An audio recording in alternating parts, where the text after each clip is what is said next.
Hello everyone, it's Stephanie. And as promised, I'm going to do a video for observation tips when your clinical supervisor comes in or your professor comes in to observe you. And I have 9 tips for you guys today. All right, number 1 is time management. This is a biggie for me. What I learned from doing and performing my lessons is that I need to chunk everything within a certain time period and keep an eye on my watch and make sure that I stay within that time period. This is something that I've been working on all semester. My CT has been wonderful with giving me the opportunity to work on this aspect, and I really see myself improving with it, and I continue to keep that in mind with what I'm doing in the classroom. Number 2 is make sure you think of space. For example, for my lesson that I did for science, I had them do partner work, and they were all on the carpet, and it seemed a little cramped with the students. So think beforehand where you could place the students. Some would be on the carpet, some would be on the tables, some would be in another area of the floor, whatever works best for your kids and in your classroom. But that was something that I didn't necessarily think of before performing the lesson. So make sure to keep in mind of the space so that children can be fully engaged in the lesson that you are giving. And number 3 is positive talk.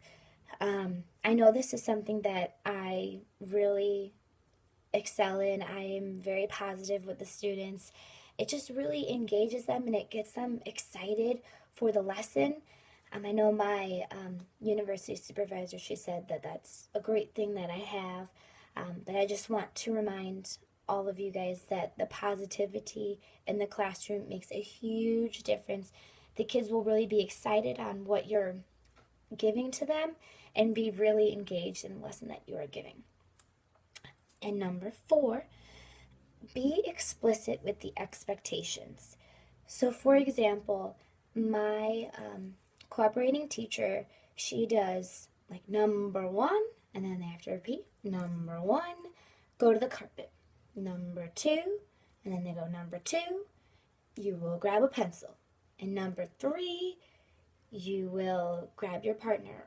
Whatever steps you have in the lesson, try and be as explicit as you can. I know I am with 2nd graders, so they need that, you need to grab your pencil and grab your clipboard. And they need those little tiny details that you don't really think of. They need that stated to them. And my CT, as I said before, she does a great job with saying the number 1, number 2, and so on and so forth. The children really understand what is expected from repeating, number 1 and number 2 and number 3. Okay, and so for number 5, this is a term that I've seen in a lot of clinical experiences before I did my student teaching this year. The term no thank you. I know everyone has their opinions on this term and so on and so forth. So if it works for your class, that is great. But I've noticed with my class, if I say no thank you, like if someone's talking while I'm trying to present the book and I say no thank you, for my children, it leaves them a little bit confused. So it's best to state exactly what is expected. So for the student that is talking while I'm reading, I would say, level 0, please. And then they know that, I need to be quiet. Instead of saying, no, thank you, that might mean a different thing to them. So make sure, as I said with number 4, be explicit with your expectations with the students. Okay, number 6, watch out for things that you say a lot. So for example, I know a lot of people say a lot, and the thing that I say a lot is I say okay, now we're going to do this, or okay, and I say that a lot. So what I did was I recorded myself, and then I was able to pick up, oh, I really do say that a lot, and I really need to work on that. So as I said before, try recording yourself just either like this and just present your lesson, or in front of the kids, where you can't see the kids' faces, just on the back, or not even facing the kids, just have the video to the wall, just so you can hear yourself and exactly what maybe you might saying or might be saying over and over again, so that way when you do it in front of your professor, you won't be making that mistake. And number 7, we have partner conversations. Now, with my lessons, I like to have the students talk with each other and come up with the answer as a group. My tip is, if you are going to do this, make sure you show a visual of the expectations to help the children stay on task. So for one of my lessons, I had the children talk about the parts of a flower. And I think it would have been beneficial for them to see on the smart board, okay, this is one thing to talk about, this is another thing to talk about, and this is another thing to talk about. It seemed that the students got off task a little bit, so I kind of had to reel them back in and know exactly what was expected. But I think having that visual on the smart board, or just written on the board or on a poster, some visual to help them know what is expected. And number 8, if you are doing a video that is required maybe for an assessment or just for your university supervisor, I know I had to do a video for my lesson.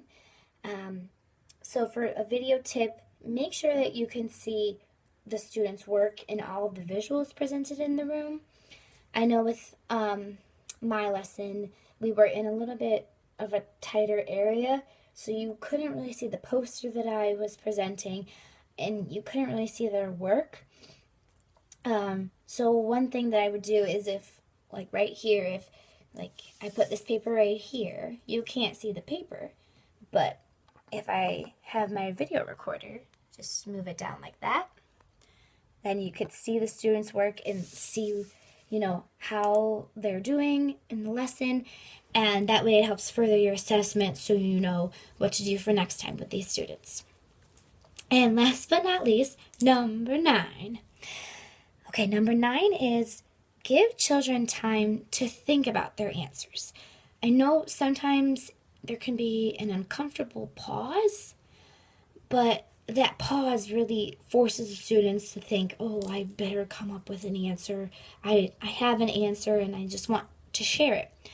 What my cooperating teacher does is she says, put your thinking finger on, and you put your finger on your head and you just think for a little while. You give the students quiet time. They're all thinking.